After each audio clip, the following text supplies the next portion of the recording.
디도서 2장 9절 10절 말씀을 다 같이 봉독합니다. 종들은 자기 상전들에게 범사에 순종하여 기쁘게 하고 거슬러 말하지 말며 훔치지 말고 오히려 모든 참된 신실성을 나타내게 하라. 이는 범사에 우리 구주 하나님의 교훈을 빛나게 하려 함이라. 이스라엘의 예루살렘 히브리 대학교의 역사학과 교수인 유발 노아 하랄이란 교수가 행복이란 이렇게 정의를 했어요. 부나 건강, 공동체와 같은 객관적인 조건에 전적으로 좌우하지 않고 객관적인 조건과 주관적인 기대 사이의 상관관계에 의해서 결정된다. 꽁돈이 10만 원이 있어요. 그런데 가난한 사람들에게는 이 객관적인 조건인 이 꽁돈 10만 원이 엄청난 행복, 주관적인 기대로 다가옵니다.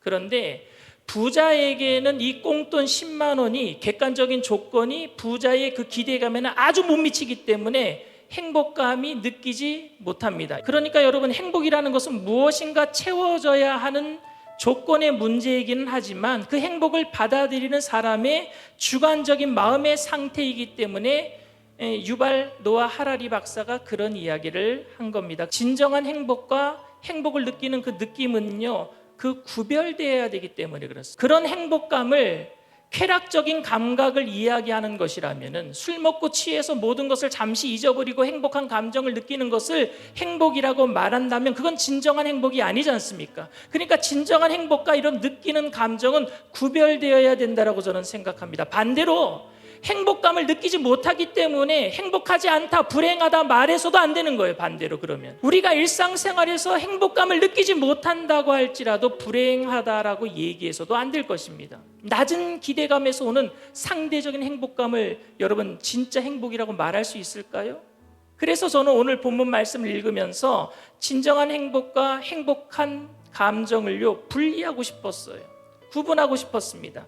기대감을 낮추고 작은 일에도 감사해라. 지금 네가 힘들지만 먼 훗날에 요셉처럼 큰 자유인이 될 것이고 총리처럼 될 수 있어 라고 하는 그런 막연한 기대감을 주는 것이 저는 성경의 가르침이라고 생각하지는 않습니다. 바울이 종들에게 주려고 했던 행복은 작은 위로를 통해서 기대감이 낮아져 있는 그들에게 느낄 수 있는 그런 거짓된 행복한 감정이 아니었기 때문이라고 저는 생각합니다. 인간은 애시당초 행복하지 않습니다. 인간은 절대 행복할 수 없습니다. 인간이 행복감을 느껴도 행복한 게 아닙니다. 인간은 불행합니다. 인간의 결국은 죽음입니다. 성경이 말하는 대전제예요. 인간은 행복해지려고 노후를 준비하고 보험을 들고 은행 잔고를 쌓아 놓지만 절대로 그것 때문에 여러분 행복해질 수 없습니다. 그것은 일시적인 행복감을 불러일으킬지는 모르겠지만 모든 사람들은요, 그 일시적인 행복감에 취해 있을는지 모르겠지만 결국은 죽음이고 결국은 불행입니다. 행복감은 마약에서도 느낄 수 있는 것이고 성적 쾌감에서도 느낄 수 있는 것이고 무엇인가 성취했을 때, 박사기를 받았을 때, 잃었을 때 느낄 수 있는 것입니다. 그런 행복감을 느낀다고 인생 전체가 행복해지는 것은 아닙니다. 진짜 행복은요, 그런 행복감을 느끼는 것으로 인생이 절대 행복해질 수 없다라는 사실을 깨달을 때 행복해질 수 있어요. 이런 인간에게 진짜 주어진 행복이 무엇이냐? 바로 영원한 생명 예수 그리스도인 줄 믿습니다. 그러니까 이 세상에 거짓된 행복감을 느끼는 것으로 우리가 살아가서는 안 된단 말입니다. 예수님으로 인해 자녀된 사람들은 현재의 상황에서 행복감을 느끼지 못하더라도 영원한 생명으로 인해 행복할 수 있다라고 말할 수 있고 인내할 수 있게 되는 것인 줄 믿습니다. 이 말은 우리가 불안을 느끼지 않고 예수님 때문에 다 이겨낼 수 있다라는 말이 아니에요. 현재 고통스럽고 불안한 상황 속에서도 느끼는 그런 불행은 예수 믿는 사람이나 예수 믿지 않는 사람이나 다 누구나 똑같은 것입니다. 그럼에도 불구하고 불안과 초조 가운데서도 예수님의 생명을 바라보겠다는 결단인 줄 믿습니다. 자기가 죄인이 아니라고 느끼기 때문에 죄인이 아닙니까? 난 죄인이 아니야. 죄인임을 느끼지 못해요. 그렇다고 죄인이 아니에요? 아니요, 죄인입니다. 반대로 여러분들이 행복감을 느낀다고 행복한 겁니까? 아니면은 행복감을 느끼지 못한다라고 여러분 불행한 겁니까? 아닙니다. 그렇기 때문에 사도 바울은 진정한 행복에 대해서 말하고 싶었어요. 고난이 감사한 것이 아니라 고난은 정말 싫은데 그래도 견딜 수 있는 것은 그리스도를 통한 생명 때문이다라고 말하고 싶었어요. 예수님 때문에 행복한 것 아니냐?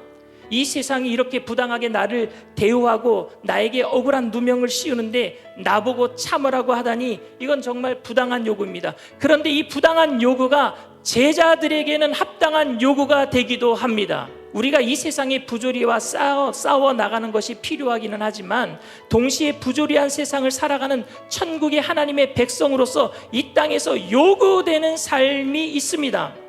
오늘 본문 말씀이 부당한 대우를 받으며 평생을 살았던 그 노예들에게 정말로 부당한 요구이긴 하지만 삶의 목적이 바뀐 제자들에게는 가능한 말인 줄 믿습니다.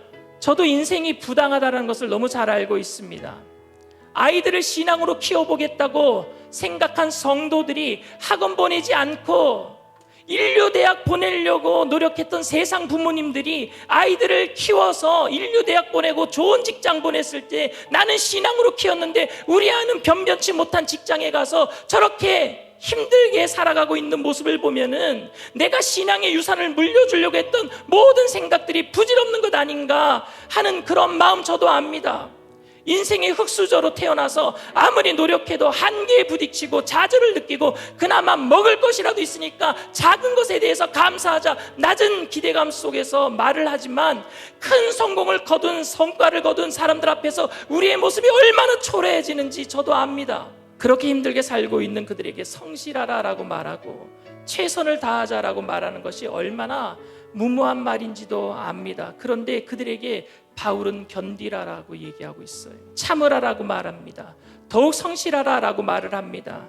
그렇다면 이 말은 평생을 노예로 살면서 기뻐하는 법을 배우라라는 말이 아닙니다.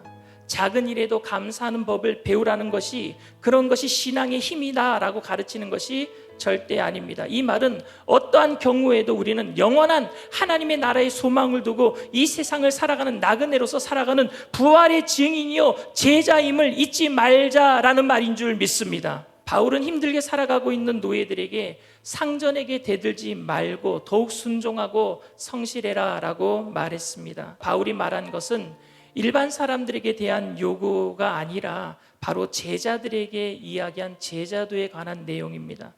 그 말에 대해서 바울은 10절에 이렇게 얘기를 해요. 이는 범사에 우리 구주 하나님의 교훈을 빛나게 하려 함이라. 그렇게 참으라고 한 이유가 뭐라고요?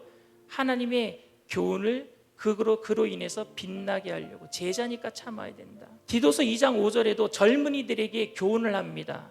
이는 하나님의 말씀이 비방을 받지 않게 하려 함이라. 제자이기 때문에 그렇게 살아야 된다. 어른들에게 고할 때도 젊은 사람들에게 고할 때도 2장 8절에도 이렇게 또 얘기합니다. 이는 대적하는 자로 하여금 부끄러워 우리를 악하다 할 것이 없게 하려 함이라. 결국 바울이 얘기하는 것은 우리가 제자이니까 참자, 제자이니까 견디자입니다. 저는 바울이 너무 감사해요. 노예들에게 립서비스 하지 않았기 때문에 좀 준엄한 말이기는 했지만 그냥 가짜 행복감을 느끼게 하는 기대감을 주는 그런 이야기 해주지 않아서 저는 감사합니다. 그들은 절대로 행복할 수 없었던 사람들입니다. 오늘 여기 있는 저희들도 마찬가지예요. 절대 행복할 수 없는 사람들입니다. 예수 그리스도가 아니면 우리는 절대 이 세상에 그 어떤 것으로도 행복할 수 없는 사람들입니다.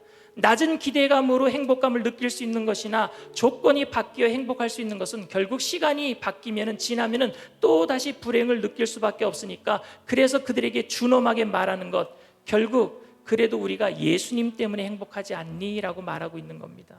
우리에게 예수님으로 인해서 영원한 생명이 있지 않니? 저와 여러분 모두가 이 말이 우리에게 진정한 위로가 되어서 고단한 삶 가운데 진정한 행복이 넘쳐나시기를 주님의 이름으로 축원을 드립니다.